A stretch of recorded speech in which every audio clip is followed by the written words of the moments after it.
శ్రోతలకు నమస్సుమాంజలి. సంస్కృతే సమాజ వికాసానికి మూలాధారం. సంస్కృతే మానవ చైతన్యానికి, జీవన విధానానికి మార్గదర్శి. సంస్కృతే మానవునికి ఆనందాన్ని, ఆరోగ్యాన్ని తెచ్చిపెట్టేది. ఈ విధంగా చూస్తే మనం ఎంతో అదృష్టవంతులం. ఎందుకంటే ప్రపంచంలోనే అత్యున్నత శక్తి సామర్థ్యాలు కలిగిన హిందూ మతంలో మనం పుట్టాం. ఎందరో మహాత్ములు, మునులు, ఋషులు పుట్టిన హిందూస్థాన్లో, భారతదేశంలో మనం పుట్టాం. ప్రపంచంలోని వివిధ దేశాలలో ఒకరో ఇద్దరో దేవుణ్ణి చూడగలిగితే హిందూ మతం ద్వారా ఎన్నో వేల మంది ఋషులు దేవుణ్ణి చూడగలిగారు. అనేక మతాల్లో ఒకరో ఇద్దరో మాత్రమే చనిపోయి మరలా బ్రతికే శక్తిని పొందితే, మన భారతదేశంలో మాత్రం ఎందరో మహాత్ములు చనిపోయినా మరలా బ్రతకగలిగారు. అంటే చనిపోయినా బ్రతకగలిగే శక్తిని ఆనాడే మన హిందూ మతం ద్వారా ఋషులు సంపాదించారు. ఇంకా ఎందరో మహానుభావులు ఇప్పటికీ బ్రతికే ఉన్నారనేది పురాణాలు మనకు స్పష్టంగా తెలియజేస్తున్న నిజం. ఎందరో రోగాలను నయించేస్తున్న భారతీయ వైద్య శాస్త్రానికి మూలమైన ఆయుర్వేదం మన హిందూ మతంలోని మునులు, ఋషులు తయారు చేసిందే.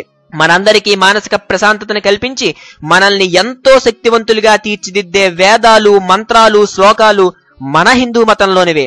సమాజంలో ఎంత ధర్మంగా బ్రతకాలో నేర్పిస్తుంది మన రామాయణం. ఒక వ్యక్తి ధర్మంగానే బ్రతుకుతూ విజయాల్ని ఎలా సాధించాలో నేర్పిస్తుంది మన మహాభారతం. ఒక వ్యక్తిలో స్ఫూర్తిని నింపి కష్టాలన్నీ ఎదిరించేలా చేసి ఒక వ్యక్తికి విజయాన్ని అందిస్తుంది మన భగవద్గీత. ఇలా చెప్పుకుంటూ పోతే ఎన్నో శక్తులు కలిగిన మతం మన హిందూ మతం. కానీ నేడు మనం ఎన్నో అబద్ధాలను నమ్మి, ఎన్నో ఆశలకు లోబడి మన మతాల్ని మారిపోతున్నాం. ప్రపంచంలోని ఎన్నో దేశాలు మన హిందూ మతంలోని శక్తిని పొగుడుతూ ఉంటే, మనం మాత్రం మన హిందూ మతంలోని శక్తిని గ్రహించలేక వేరే మతంలోకి మారిపోతున్నాం. ఇలాగే మతాలను మారిన నా మిత్రులు కొందరు చాలా రోజుల తర్వాత మారిన మతం కంటే హిందూ మతమే గొప్పదని గ్రహించి తిరిగి హిందూ మతంలోకి వచ్చేశారు. వారి అనుభవాలను విన్నాక అబద్ధాలను నమ్మి మతాలు మారే వారిని ఆపాలి, మతాలు మారిన అందరూ తిరిగి హిందూ మతంలోకి రావాలి, ఇది మన సంస్కృతి అని అందరూ గర్వంగా చెప్పుకోవాలి, మళ్లీ అందరినీ పుణ్యాత్ములుగా చేసి సమాజానికి ఎంతో కొంత మేలు చేయాలన్నదే ఈ ప్రసంగం యొక్క ముఖ్యోద్దేశం. ఈ ప్రసంగం కేవలం 15 నిమిషాలు మాత్రమే. ఈ ప్రసంగం ఏ మతాన్ని కించపరచడం కోసం కాదు.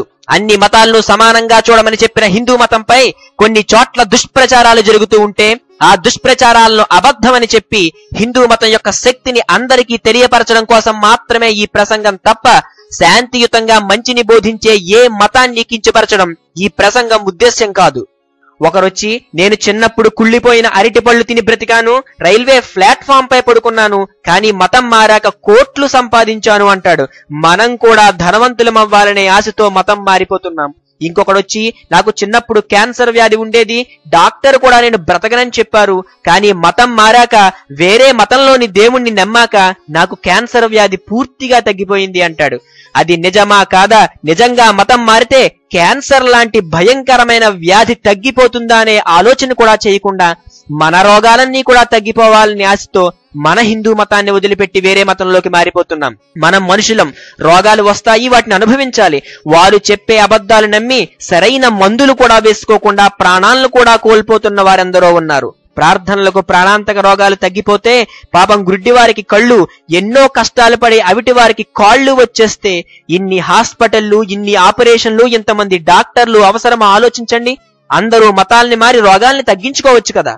నిజంగా ఏ మతం వారైనా అందరూ చూస్తుండగా గుడ్డి వారికి కళ్ళు, కుంటి వారికి కాళ్ళు రప్పించి డాక్టర్ అవసరం లేకుండా క్యాన్సర్ వ్యాధిని తగ్గించగలిగితే ఈ ప్రసంగం చేసిన మేమే ఆ మతంలోకి మారిపోతాం.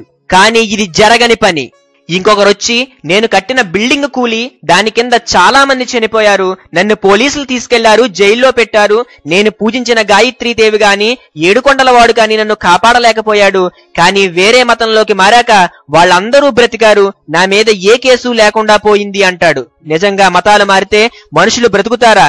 పోలీస్ కేసులు లేకుండా పోతాయా? అలా అయితే మర్డర్లు చేసిన వారంతా, యాక్సిడెంట్లు చేసిన వారంతా మతాలు మారి అందర్నీ బ్రతికించుకుని పోలీస్ కేసే లేకుండా చేసుకోవచ్చు కదా. ఈ చిన్న విషయం కూడా ఆలోచించకుండా ఎందరో మతాలు మారిపోతున్నారు.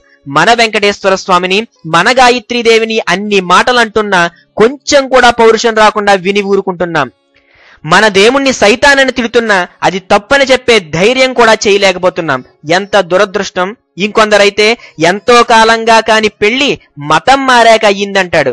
వెంటనే మంచి సంబంధం వస్తుందనే భ్రమలో కొంతమంది మతాలు మారిపోతున్నారు. ఒకవేళ కాకతాళీయంగా వివాహమైతే అది మతం మారడం వల్లేనని నమ్మేసి శాశ్వతంగా హిందూ మతాన్ని విడిచిపెట్టేస్తున్నారు. ఇంకొకడొచ్చి హిందూ మతం కొన్ని కులాల్ని తక్కువ చేసింది, అందుకే మతం మారిపోండి అంటాడు.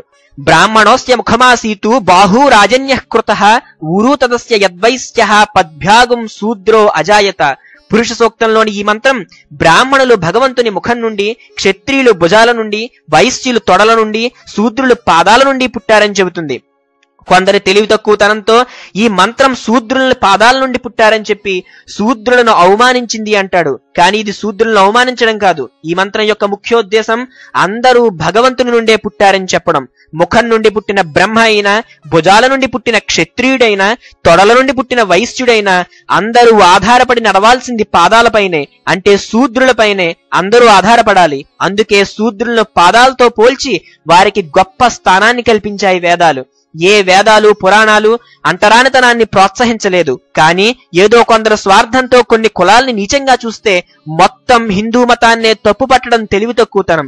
అన్ని కులాలు దేవాలయాలకు రావాలి, భక్తితో నమస్కరించాలి, నేను హిందువుని అని గర్వంగా చెప్పుకోవాలి. హిందూ మతం ఏ ఒక్కరికో సొంతం కాదు. ఈ మతం మనందరి మతం. కేవలం బలహీనుల్ని, రోగుల్ని, పేదల్ని ఆశపెట్టి వారి వీక్నెస్ పై దెబ్బ కొట్టి అబద్ధాలాడి మనల్ని మోసం చేసి హిందూ మతంలోంచి వేరే మతంలోకి లాగేసుకుంటున్నారు. గుర్తుంచుకోండి. చిన్న పిల్లలకు సైతం మత భావాల్ని నూరిపోస్తూ చదువు కంటే దేవుడే గొప్పవాడని, మత గ్రంథాల్ని తప్ప వేరే గ్రంథాల్ని చదవద్దని చెప్పి అనేక మతాలు మీకు తెలియకుండానే మీ పిల్లల్ని విజ్ఞానానికి దూరం చేసేస్తున్నాయి. ప్రతి మనిషి పుణ్యాత్ముడే అని చెబుతుంది హిందూ మతం. కానీ కొన్ని మతాలు నువ్వు పాపివని చెప్పి పుణ్యాత్ములను కూడా పాపులుగా చేసేస్తున్నాయి. మీరు పాపులు కారు, మనుషులుగా పుట్టినందుకు ఎంతో